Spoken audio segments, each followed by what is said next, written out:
للسترتا أسحبت ذا لولا اللاقل للسترتا أسحبت ذا لولا السلام اللاقل. عليكم ورحمة الله وبركاته.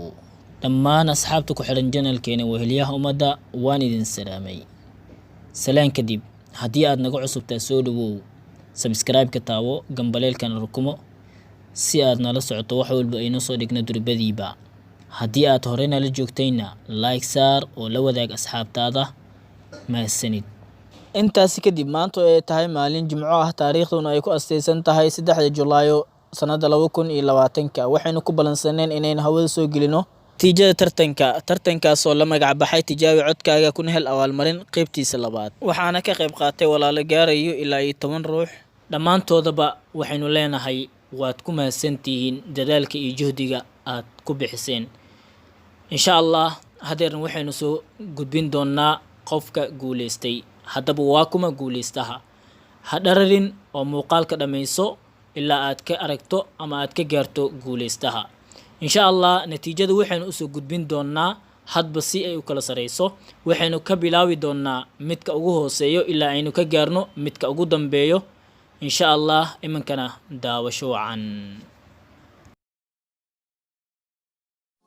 من قلوب زادها الحب نقاء قد أتينا وبشوق للقاء نطلب الله علوا وسنا إننا قوم خلقنا قيمون إننا قوم خلقنا قيمون مثل سحب الشوق طرنا كالغمام وبإبداع سعينا للأمام ديننا دين الرقي والسلام إننا قوم خلقنا قيمون من قلوب زادها الحب نقاء قد أتينا وبشوق للقاء نطلب الله علوا وسنا إننا قوم خلقنا قيمون إننا قوم خلقنا قيمون يا جموع الناس قد آن الأوان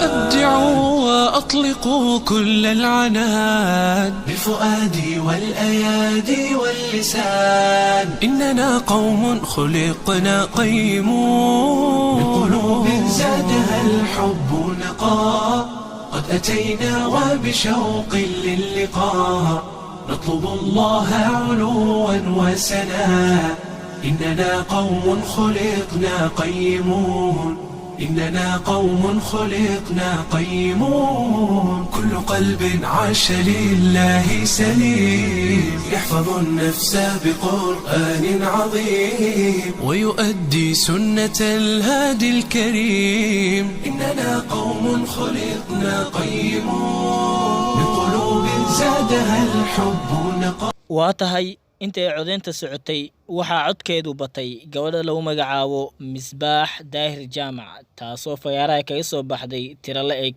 140 cod. waxaynu leenahay Misbaax hambalyo guul wacan insha Allah. walaashayni Misbaax waxaynu rajaynaynaa inaan sida uu dhaqsiyaha badan kula soo xiriiri doono insha Allah. walaalaha kale ka qayb qaatayna waxaynu leenahay dadaalkiina iyo juhdigiina halkaasi ka sii wada. inta aan ku kulmi doono barnaamij caynkan oo kale waxa idin tagayaa sida iyo nabadgelyo. Assalaamu alaykum warahmatullahi wabarakatuh. للسترتا أسحبت ذا لولا اللاقل